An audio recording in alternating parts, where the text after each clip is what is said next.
my name is Jenny. I'm 29 years old, originally born and bred in Perth, Western Australia, but I moved to Chicago 8 months ago for a new job. So for a few years I've wanted my own Guinness World Record, so 4 months ago I started planning and training for it. And yeah, you guessed it, it's something to do with hula hooping, specifically longest time marathon hula hooping. So the current record is set at 75 hours by Aaron Hibbs in 2009 in Columbus, Ohio. And on Saturday, November the 23rd of 2019, I set my own record at 100 hours. So people find it hard to believe, but the story's been picked up by news articles, radio and TV, and picked up by CNN, People, Fox News, and Chicago Tribune. So you can Google me if you're interested. The biggest question people ask is, why did I do it? So aside from my somewhat obsessive nature and the really soothing feeling that I get from hula hooping, I took the opportunity to stream the whole thing live on Twitch. That way my friends back home could watch it in Australia, as well as my colleagues at work. And at the same time, I also fundraised for Mental Health America, and to date I've raised just under $4,900. It's halfway to my target, but I'm leaving the campaign open until I hit $10,000. The second most common question is, how did I do it? So while I could talk all day long about the training and preparation, in short, Guinness allows rest for marathon events beyond 4 hours, which means that for every hour of continuous activity, I earn 5 minutes of rest. So over the 100 hours, I use that rest for 4 hours of sleeping, 1 hour of micro napping, and 2.5 hours of general stretching and toilet breaks. And I also had an awesome crew to support me. My two housemates, Chris and Mackenzie, were there pretty much the whole time, and I had my colleagues and friends supporting me in person and online as well. On top of that, I also had my 4 months of training, both physically and mentally. Alrighty, and so the question after that that's a little bit easier to answer is, how did I get good at this? So pretty much it was just a lot of practice, constantly. And so if you're thinking about getting into hula hooping, I'd highly recommend it. It's like a good way to get exercise, especially if it's cold outside and you want to do something a little bit more active while watching TV or watching a movie. So if we get down to basics, what we have here is a giant 42-inch hoop. So I had this custom made by a lovely lady in Chicago. Her name is Jennifer, and she has an Etsy store called Spin Dicket Hoops.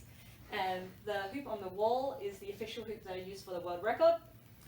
But you can also buy them online, or you can make your own hoops, basically from piping from the hardware store. If you're going to buy a hoop from Target or from Walmart, just be careful. A lot of them are designed for children, so they can either be too small or too light. So when you're sizing a hoop, you want to have a look at the diameter from the ground up. And so as a beginner, you want something that's at your belly button or a few inches higher.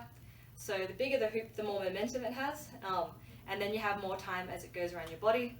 But as you get good at it, you can start going for smaller and smaller hoops, and then you can spin like something as small as this, like my teeny tiny 28-inch hoop. Alrighty.